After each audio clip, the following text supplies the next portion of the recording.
Hello and a warm welcome to Joy News today with me, Carlos Calone. We are live on DSTV channel 421, GoTV 125, all social media platforms and around the world on myjoyonline.com. Coming up in the next 16 minutes, 7 Hajj pilgrims confirmed dead in Saudi Arabia and buried according to the Islamic custom. We are live in Mecca for updates on this, rather sad development. Also, presidency response to Baumia's criticism of the One Ghana fuel levy, insisting it's an interim measure to deal with the debt accrued by the Akufo-Addo government. We have more on that particular story, plus one suspect arrested in connection with recent attack on Joy News journalist Latif Idrisu.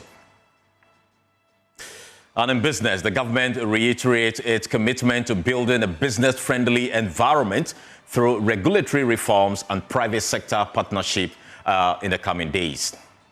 The Ministry of Trade, Agribusiness and Industry is implementing comprehensive business regulatory reforms programs. Well, these plus more in the next 60 minutes here on Joy News, your home of independent, fearless and credible journalism.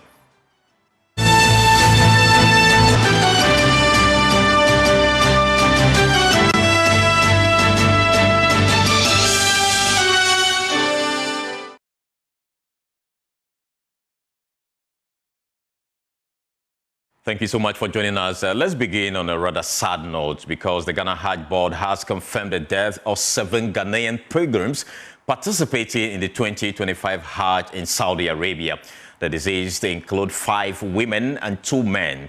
The identities of the deceased are yet to be made public. In line with Islamic customs, all 7 deceased pilgrims have since been buried in Saudi Arabia, a standard practice for pilgrims who pass away during the Hajj. Now, joining us this afternoon is APC founder Hassan Ayariga, who is also in Saudi Arabia for the pilgrimage. Good afternoon, sir.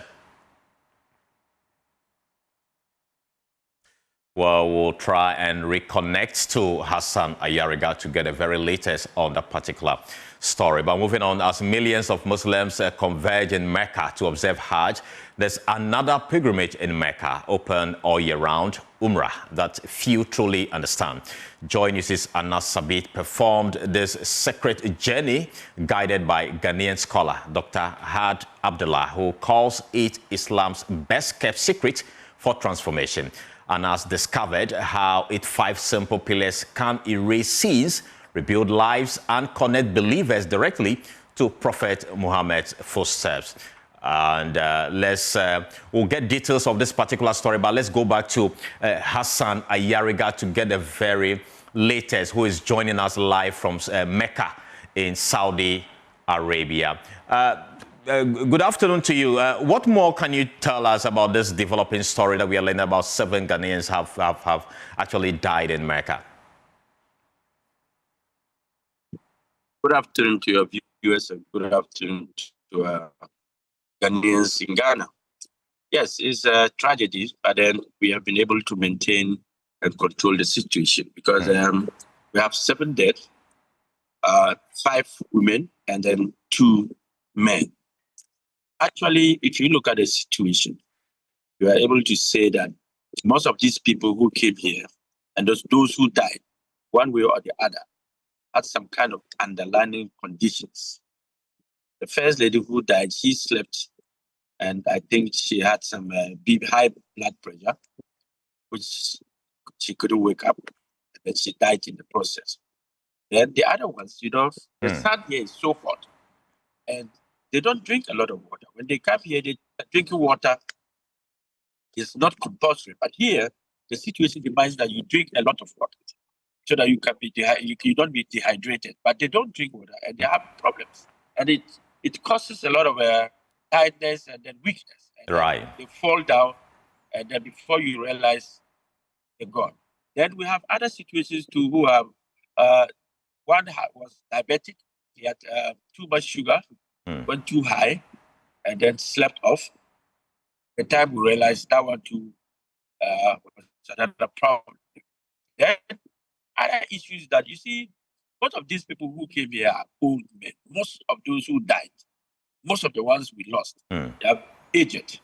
And you see, it's a period where these people need to, and they force themselves or their family probably sponsor them to come without knowing that to be able to perform Hajj, you need to be physically okay and then spiritually okay. Others believe that when they come here, because they are not physically okay and medically they are not strong, they believe that coming to the holy space, holy country, they will be healed. And because they believe they will be healed, they have this spiritual belief that if I'm even sick and I get to Mecca, I'll be okay, I'll be fine. But that is not the situation. Right. The situation has to do with your medical condition, how bad it is and how good it is. Are you with me? Yeah. And so these are some of these beliefs that our old men and old women have. But going forward, I will advise that we look at the age limit for people who can go to Mecca right from Ghana. We screen them and know, look, at this age, you are not physically strong to perform Hajj. Delegate somebody to come and do that for you. And if not, we continue to lose people in this manner. It is not that we've lost young men or young women. No, it is those who have underlying conditions and have serious medical problems. Right. These are the people we lost. 7 is a huge number, but we pray going forward, we don't have to. Right. Based on what you've seen there in Mecca, what age cap would you want the authorities to put on the people who embark on this journey? I think if we use a retirement age of 60, that nobody who is above 60 should perform Hajj. Try as much as possible to be able to perform your Hajj before 60. And when you get to 60, then you delegate somebody to do that on your behalf. It is acceptable for somebody to go and perform Hajj on behalf of another person. But when you bring this old woman, my good friend, the Council of State member, was telling me that, look, he thinks that next time when you bring your parent here at age 60 or 70, if you don't take time, your parent will curse you because of the difficulties they have to go through. Right. It's tiring, it's hard job. I mean, the walking, the distance, myself, I have sciatica, but I had to walk 15 kilometers. 15. I've never done that before. And I got exhausted. When I got home, my feet, everything was paining me. And these people, when you tell them don't work, stay in your rooms, they don't want to do that. They tell you that they have come to Mecca to perform Hajj, and they're not going to stay in their rooms, in their tents. They refuse, they want to come out. And that's the cause of some of them, they are dead. Right. Well, so have you... The Hajj board has done a lot of good. They are performing. Yeah, proceed. I was going to ask you whether you've got any correspondence from the Hajj board or government officials regarding what has happened there in Mecca. I'm with them 24/7. We work together, we do things together, we try to resolve any challenge. I'm with them 24/7. The Hajj board, the national security, the Dawa, and all those teams were together. Coming here, we have two objectives.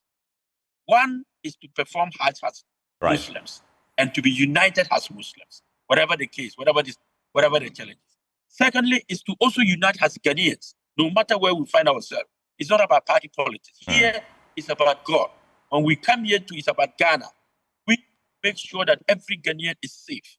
Wherever you find any Ghanaian having challenges, we all come together, put our heads together and find a solution to it. All right. So here in Mecca, we are one.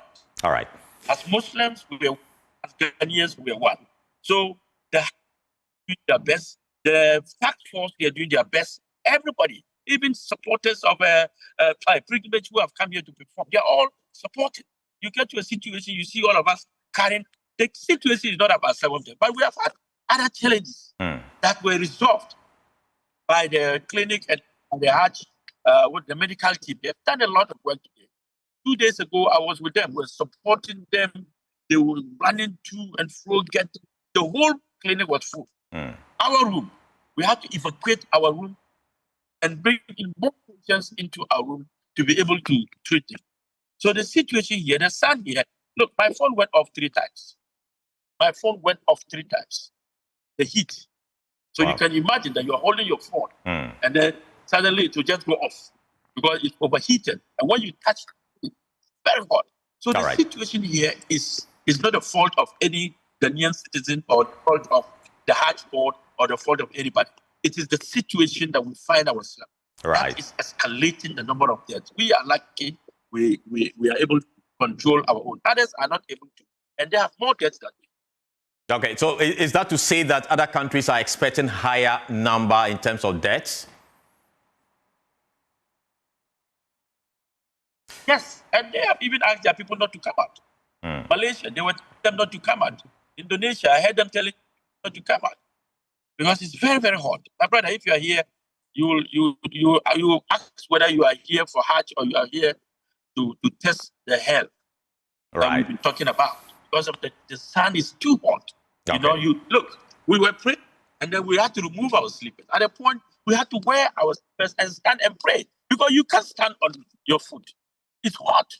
Wow. You had to wear your slippers at the Holy Land to pray because of heat. Wait, yes. Right. Anyway, we'll leave it here. You're not in the mosque and you find yourself outside because the whole Kaaba is. All right. Hassan Ayariga is the founder of the APC. He is in Mecca observing Hajj, and he's being giving us updates regarding the death of 7 Ghanaians in that country who actually took to undergo the pilgrimage. But still, regarding this particular matter, millions of Muslims converging Mecca to observe Hajj. There's another pilgrimage in Mecca open all year round, Umrah, that few truly understand.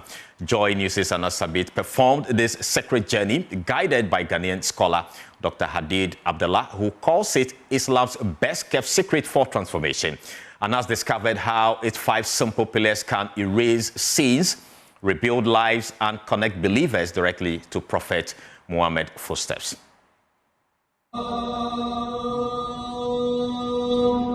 Every year, millions converge on Mecca for Hajj, one of Islam's sacred pillars.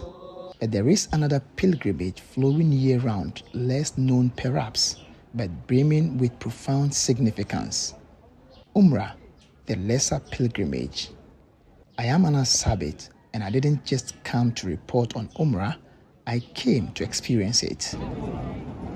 The entire journey begins here at Miqat, not with crowds, but with intentions. The simple white clothes is what is referred to as the ihram. It is more than a clothing. It is a state of mind. It strips away worldly distinctions, marking the start of Umrah. Dr. Al-Hadir Abdullah Ismail is a Ghanaian PhD graduate in Quranic tonation at the Islamic University of Medina. He shares with us more about this journey. When we talk about Umrah, it simply means to visit this house, which is Kaaba, to perform the worship by circumambulating the Kaaba. And Prophet ﷺ was the first person to do that in Islam, and it has been a major worship that Muslims do come here to worship Allah. Just like Hajj, Umrah is built on some 5 essential acts, beginning with this pure intention. The Umrah simply means to do 5 things. First of all, to take the intention from the Miqat. And when you reach here, you circumambulate the Kaaba, which is the Tawaf. You did it 7 times. After the Tawaf, you will do 2 rak'at. And after you finish that, you have to go to Safa and Marwa and do the Safa and Marwa 7 times. And the last one is cutting down your hair. So when you do these 5 things, it means you did the Umrah. The second pillar of Umrah is the Sa'i, 7 rounds between Safa and Marwa, retracing Hagar's desperate search of water for her son. Dr. Hadir tells us more. The origination of the Safa and Marwa is going back to when Allah subhanahu wa ta'ala sent Ibrahim to come and build this honorable house. He came along with his wife Hajj, and when he was going back to where he came from, he asked Hajj to stay here. So when she needs water, she was going up and down searching for water. This is where we got the Safa and Marwa, and later on she find the water of Zamzam that Allah subhanahu wa ta'ala brought, and till now we are benefiting from that water and Marwa. So what Hajj did when she was searching for the water was what we call Safa and Marwa. But why undertake this journey? Dr. Hadr didn't just explain. He ignited a fire. Let me share his wisdom. First, he says Umrah erases sins like a reset button for the soul. And two, it battles poverty as Allah enriches those who seek him first.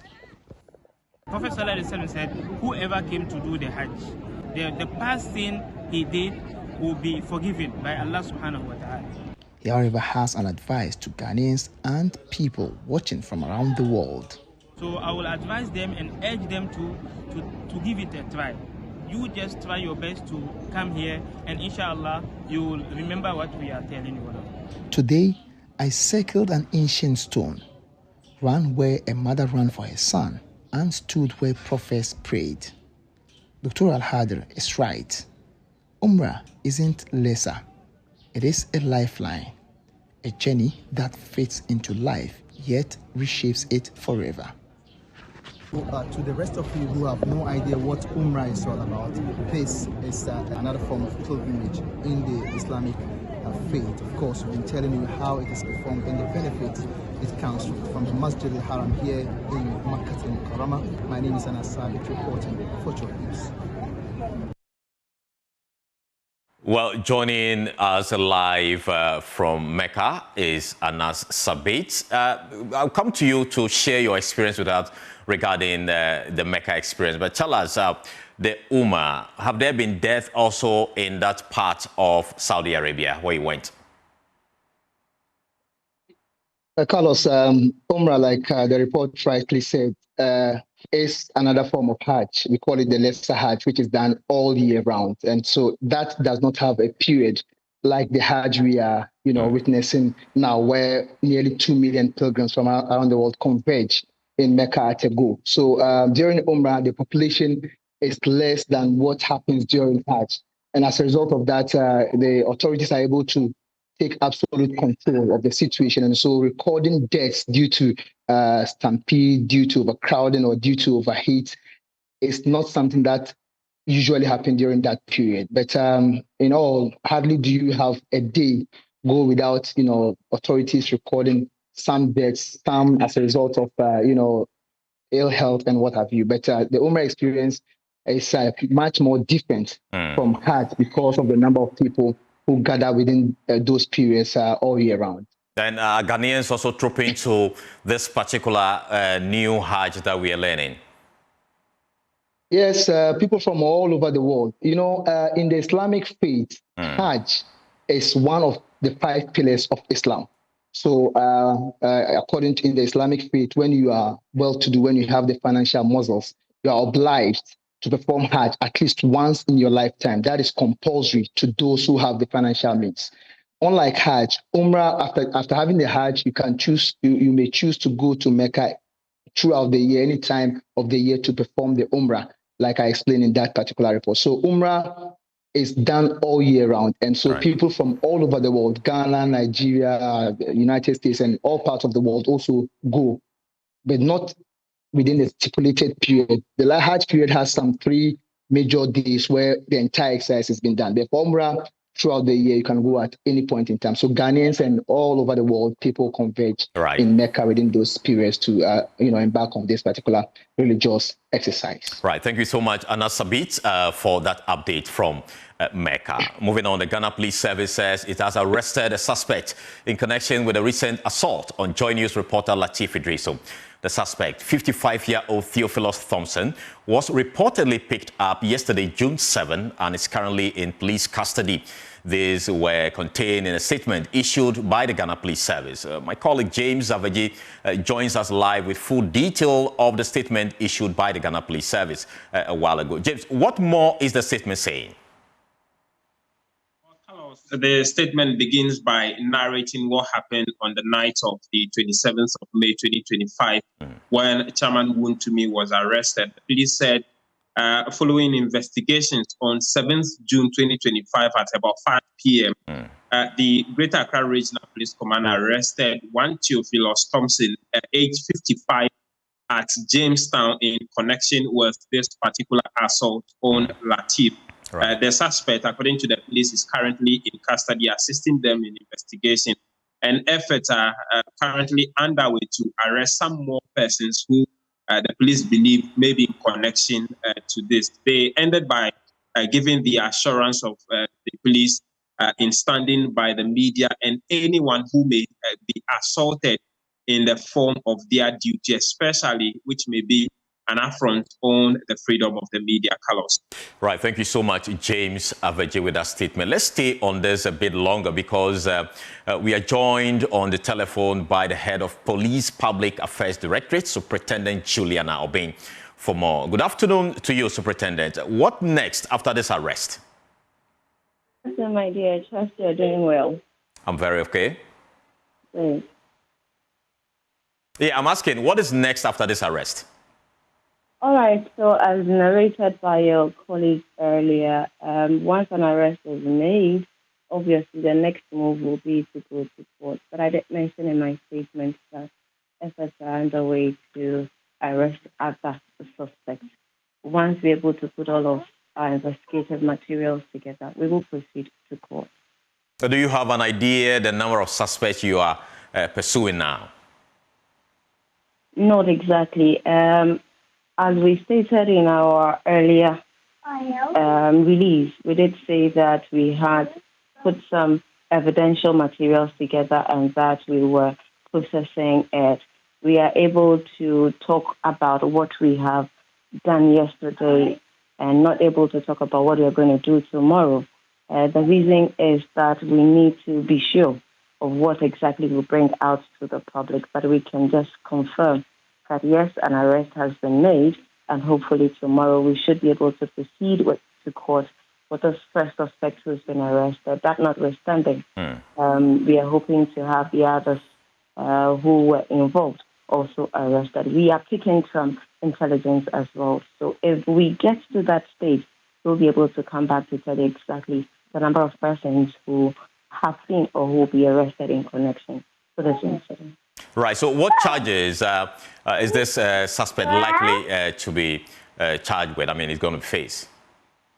All right. So we still have the investigative team working on this incident. We're yet to go to the Judicial Police, that's our Director for Legal and Prosecutions. At that stage, we are able to come out with more details about the exact charges as investigation is ongoing. That asset is now your colleague that comes to make a case of assault.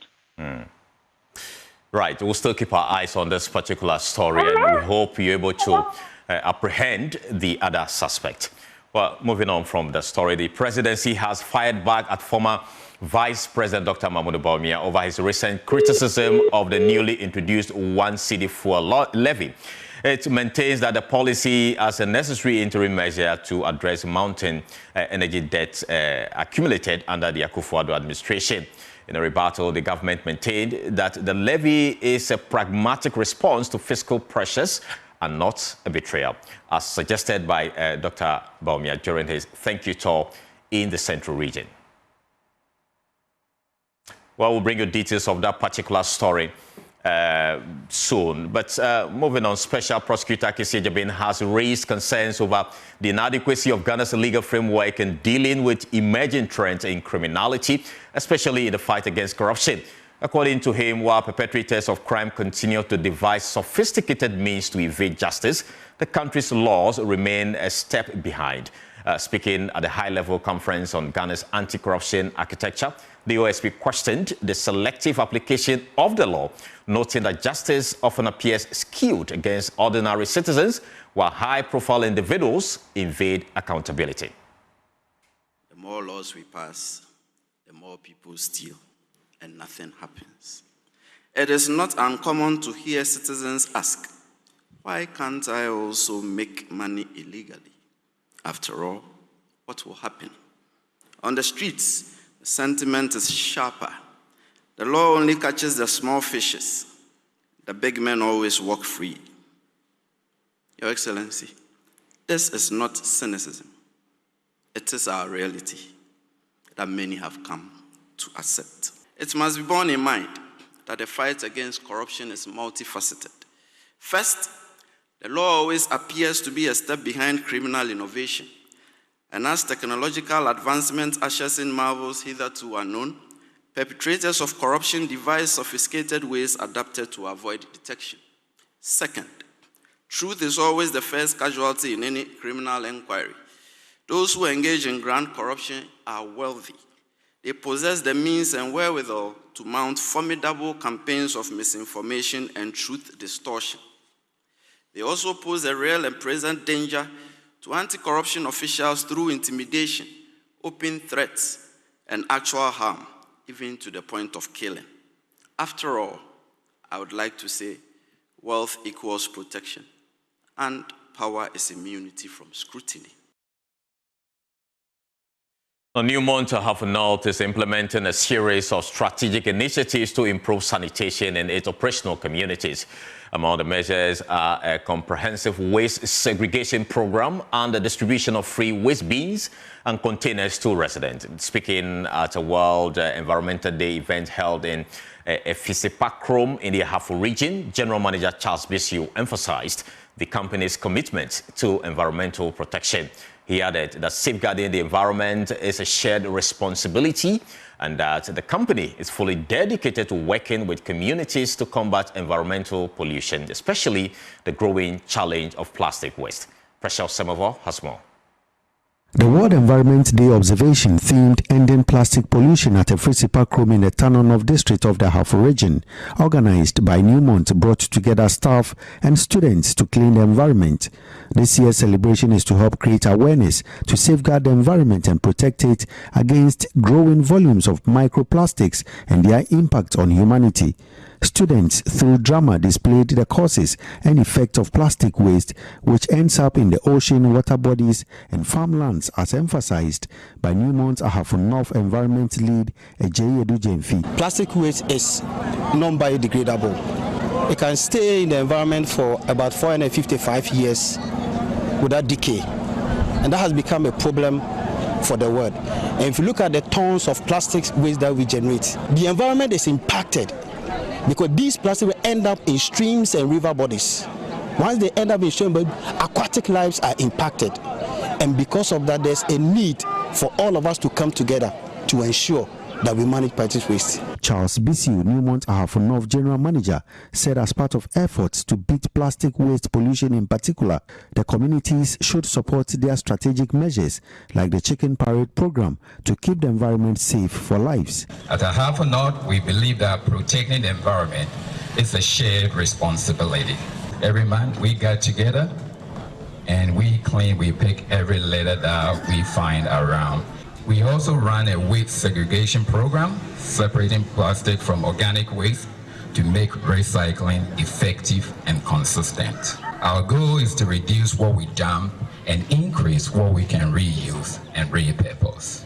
As part of our influx management strategy, we are providing free waste bins and constructing waste containers across our host community to support proper waste collection and disposal. These are not just Newmont support to communities, they are the tools for our shared future. Tanonov Municipal Chief Executive Pius Opoku stressed the need to first strengthen the education aspect before rolling out sanitation bylaws. Before, we used to have what is called saman-saman, and that saman-saman, I don't think their duties was to get somebody who litter around with plastics. So now that plastic has become a menace to our society, we are going to make sure that we incorporate a new laws that will bind the people.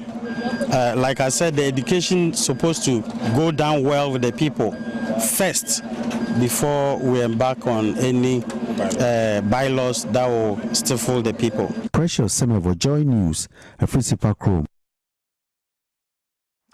Well, with the month of June officially declared as Make Ghana Green Month, heralding nationwide tree planting campaign spearheaded by the president, the Ofinso North municipality led by the MC, Caesar Ofosu-Champon, launched the planting of 450,000 trees with a strict order on all institutions to secure 85% of the trees survive. District Forest Ring Manager Timothy Willie stressed this is vital to mitigate climate change impact across the area. Joy News' Anna Sabit was there and filed the following report. The ambitious Tree for Life initiative aims at planting 30 million trees by the close of the year with carefully selected seedlings tailored to local ecosystems. While the national blaze led by the President, His Excellency John Dramani Mahama, fires up this week, Ofinso North isn't waiting. Municipal Chief Executive for the area, Caesar Ofosu-Champon, today launched the local front, an astonishing 450,000 trees to reclaim this land. Recently, the President of the Republic of Ghana, His Excellency, launched the Tree for Life program. This is a very important program because, you know, as of now, we are losing the chunk of forest reserves. So it is important that we replace them. When you look around, you could see that most of the trees that we planted last year, they have all withered out. So it's important that we replace them. That is why His Excellency launched this important program. The MC tasked all institutions across the area to ensure that the trees are properly taken care of, adding that there is a need to ensuring that the trees survived with a survival rate of about 85%. We are making sure to look at the survival rate, pegging it up to about 80 to 85%. That is what we want to do. Now that we have started here, I'll also task all the institutions under the Assembly Department, agencies, to also continue to plant the trees. Beyond the symbolic start, the Forestry Commission, led by District String Manager Timothy Willie, is weaving science into this green surge. Their strategy is to plant more trees deep into the forest reserves to help monitor their growth. So currently, as a commission, what we notice is that over the years, when we leave everything to individuals, we are not able to monitor it well. So we've put in place that we would plant some in the forest reserves, where we have the utmost authority over it, so that we can get a track number of those that we've planted in the reserves and then monitor them so that we can get a lot of them surviving this year. So here in the Ofinso North District, a sentence is being served on land degradation and the need to plant more trees across the area.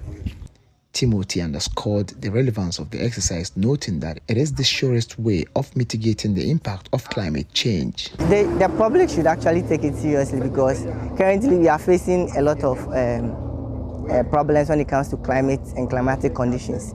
The rainfall patterns and everything has changed.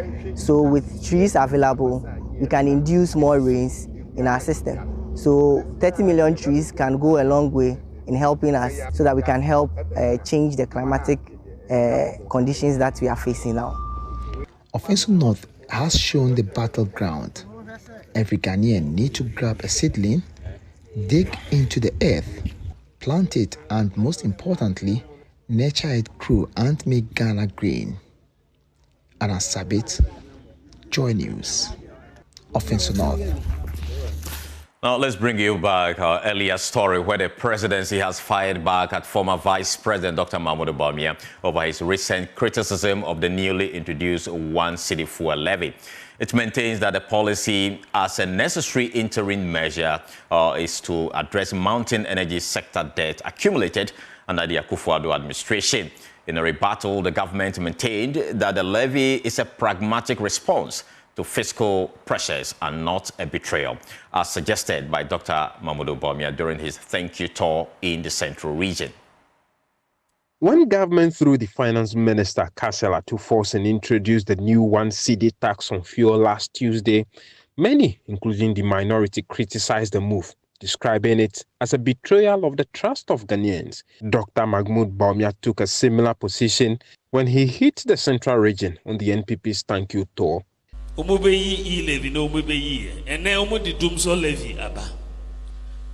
It is 8 times the e-levy. And then uto 1 liter of petrol, 1 cedi no ubetria. Uto 1,000 cedis of petrol, ubetria 83 cedis. 83 cedis as tax. E-levy no usende obi 1,000 momwa, ubetria 10 cedis. Responding to this on news, Foul Minister for Government Communications Felix Ofosu-Kwakye took on the previous government for mounting debt in the energy sector, a situation he said pushed the current administration to adopt the new levy. Is that arising out of deliberate policy of the Akufo-Addo administration, this legacy debt was compounded. For many years, a critical component for producing power, which is the purchase of fuel, was not added to the tariff. The president and cabinet took a decision that consumers should not pay for that, but government will pay for it. Something they did not pay for it. So all the liquid fuel they bought, a significant part of it remains unpaid for. So it is debt that you and I have to shoulder. But communications member of the NPP, Dennis Miracles Abuaji, had a different view. You went to squeeze the hands of GPRTU and force them to reduce transport fares by 15%, telling them about how you have brought the cedi up and brought dollar up, for which reason fuel prices have come down and so they should remove it, knowing very well that you have already prepared your memorandum for a 4 cedi 50 pesos on a gallon of fuel. That is dishonesty. That is leadership of insincerity. If the GPRTU knew there was a 4 cedi 50 pesos per gallon coming, Samson, they would not have agreed to the 15%. At best, they would have dealt with another percentage, maybe lower than 15%. Today, as we speak, an Uber driver who is using a VIT car is paying close to 42 cedis every day to government for free. And you are saying we shouldn't talk about it? Senior Vice President at Imani Africa, Kofi Bento, cast doubt over whether the new levy will fix the long-standing energy sector legacy debt, which now stands at $3.1 billion. Honestly, if this was going to solve the energy problem, I would support it. What I'm saying is, it is more than e-levy, so NPP have a right to go up against it. Okay, but it is less annoying, and under the circumstance, more justified than e-levy. If they had opened it up, the same incompetence persists. I don't see the changes we need to see to put the right people in the right places. Ask them who has been buying the fuel. Okay, you end up with politicians around and they are dealing in fuel, etc. Look, there are really competent people and engineers in this country who can solve this problem. But there's so much money. There's tens and hundreds of millions of dollars sloshing around in that sector. Okay, people come into office and they think that they must corner that space. So in short, this I don't think will solve the problem. Meanwhile, Professor of Finance at the University of Ghana, Professor Godfred Bopin, says government must withdraw the tax in case the dollar and fuel prices begin to rise in the near future. But when things reverse or change, given the formula that we are also using, then government should be able to come back to the people of Ghana and say that we don't have enough reason to continue to levy this, and we are taking it out because we've seen the world oil price change drastically. We've seen the cedi also, or these other variables. For that reason, we feel that we can cushion Ghanaians by removing this levy. Till then, all motorists will pay a cedi on every liter of fuel purchased at the pumps. James Zavaji's report for Joy News. You're still watching Joy Newsroom with me, Carlos Caloni. We have a lot after this break. Please stay.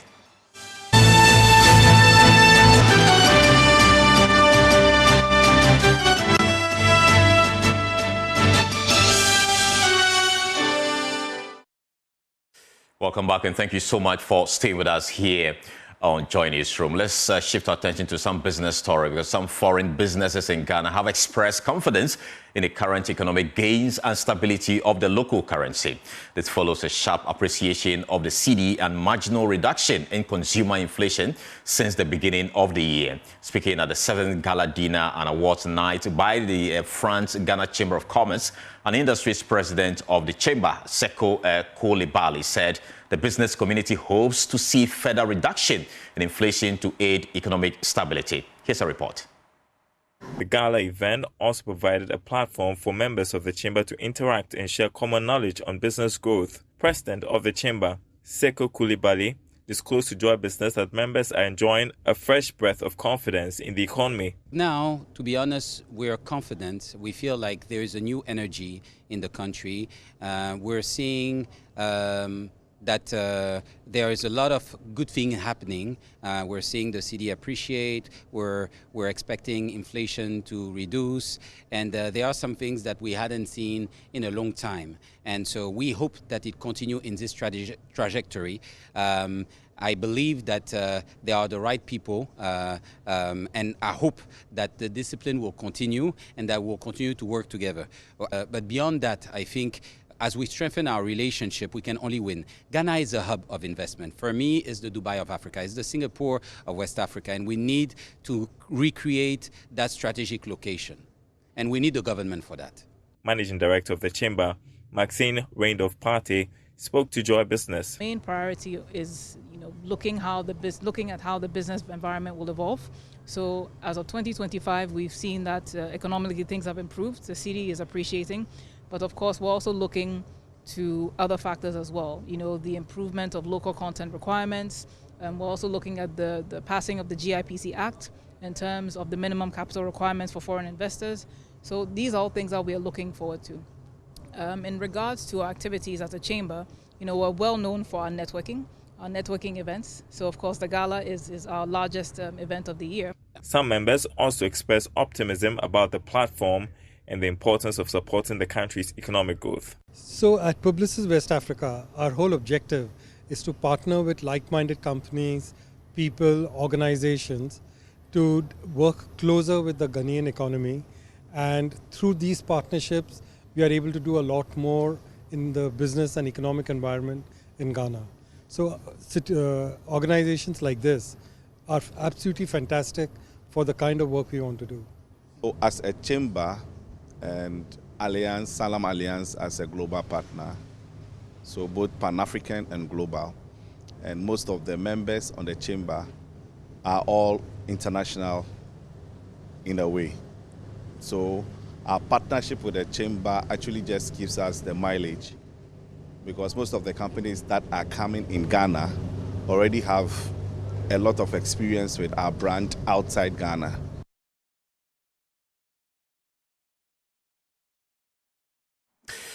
The Deputy Minister of Trade, Agribusiness and Industry, Samson Ahi, has reaffirmed the government's commitment to a business-friendly environment through regulatory reforms and private sector partnerships. He highlighted these efforts as key to the 24-hour economic agenda aimed at revitalizing the economy and enhancing Ghana's business agility. Mr. Ahi spoke at the 3rd Ghana Business League Awards in Accra, organized by Mavins Communication to honor 41 outstanding businesses across sectors. There's more in the following report.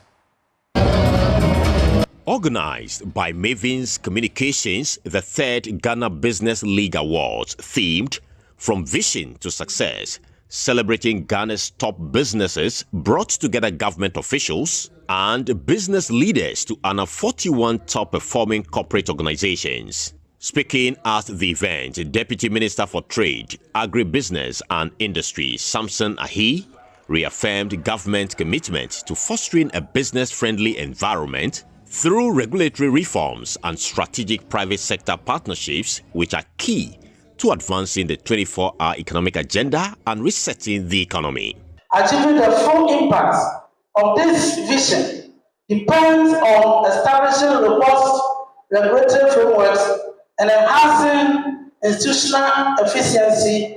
To this end, the Ministry of Trade, Agribusiness and Industry is implementing comprehensive business regulatory reforms programs.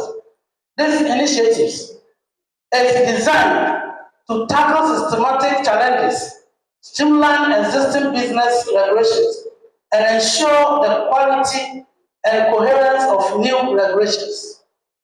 This reflects the government's unwavering commitment to removing long-standing barriers that have hindered businesses in Ghana from realizing their full potential. In an interview with Joy News, Maven's Communications Event Director Seth Jojo Danso Asante said the awards aim to empower companies to achieve more, but urged government to stabilize the city to boost business confidence and support the 24-hour economic agenda. We have been organizing these events for the past 5 years. We conduct comprehensive research and look into companies. Now, one key thing government needs to look at is the exchange rate, let's say the dollar to CD. Now, companies are enjoying a holiday sort of business is good now. Now, if government, the BOG, is able to hold our currency well, such that the currency even shouldn't depreciate,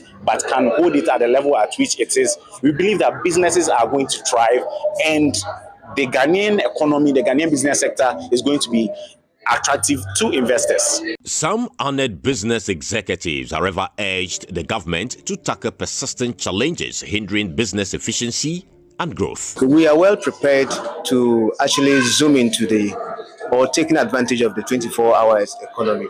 High duties, because we are in the logistics and courier services, we look forward for the government to reduce the high duties we pay at the ports. We do importation, so the dollar rate hasn't come down, has drastically helped us. Now you change a few cities, and then you are able to do so many transfers. As bankers, it has to do with, tariffs here and there, BOG seeking to put a lot of cap around how we price our services. Recognizing corporate Ghana's achievement is seen as a way to reset and realign businesses to drive economic growth.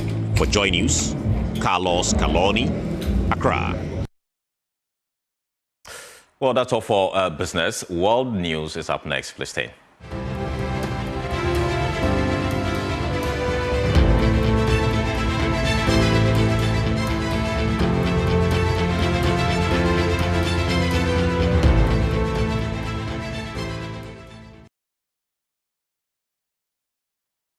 Well, in world news, the Rwandan government has formally announced its withdrawal from the Economic Community of Central African States, ECAS, citing a breach of protocol and deliberate marginalization. The decision follows what Rwanda describes as the intentional denial of its rightful turn to assume the bloc's rotational presidency at the 26th summit in Malabo. A government statement said, and I quote, "This deviation has come to light once more today in the context of the 26th summit in Malabo, where Rwanda's right to the rotational presidency as laid down in Article 6 of the treaty was deliberately ignored in favor of DRC's unilateral demands." End of quote. Rwanda had been scheduled to assume the presidency for the coming year during Saturday's summit. However, representatives from the Democratic Republic of Congo, DRC, reportedly objected, claiming they would not attend a summit hosted in Rwanda due to ongoing diplomatic tensions. As a result, the presidency was instead awarded to Equatorial Guinea, despite it having already held a position for the past year. This development comes amid ongoing hostilities between Rwanda and the DRC, following months of armed conflict involving Congolese forces and the Rwanda-backed M23 rebel group in eastern Congo. Until Rwanda's withdrawal, ECAS comprised 11 member states: Angola, Burundi, Cameroon, the Central African Republic, Congo, Gabon, Equatorial Guinea, the Democratic Republic of Congo, Rwanda, Sao Tome and Principe, as well as Chad.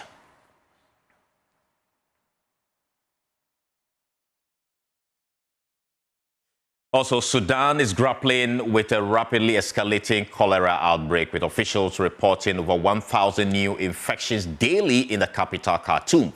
The surge in cases is linked to the return of thousands of Sudanese citizens to areas devastated by conflict, where clean water and sanitation are in critical short supply. The outbreak is concentrated in Atum and nearby Omdurman cities, and that were to the heart of recent fighting during the ongoing civil war. And these urban centers, nearly abandoned during the conflict, are now receiving a wave of returning residents, many of whom find their homes in ruins and essential services in collapse. Nicholas Jean, head of Doctor Without Borders in Sudan, confirmed the alarming rise in cases, attributing it to a combination of unsafe water, poor hygiene conditions, and severely limited access to healthcare. He said, quote, "The absence of clean water and basic sanitation has created the perfect environment for cholera to spread." Now, UNICEF reported that the destruction of power infrastructure has worsened water shortages, further compounding the health crisis. Attacks on power stations have disrupted electricity, making water treatment and distribution nearly impossible. Now, though most infections are concentrated in the capital, cholera has also been confirmed in other provinces, raising concerns of a nationwide spread. Since government forces reclaimed the capital from the paramilitary rapid support forces in late, approximately 34,000 people have returned, only to face a city struggling to support its population.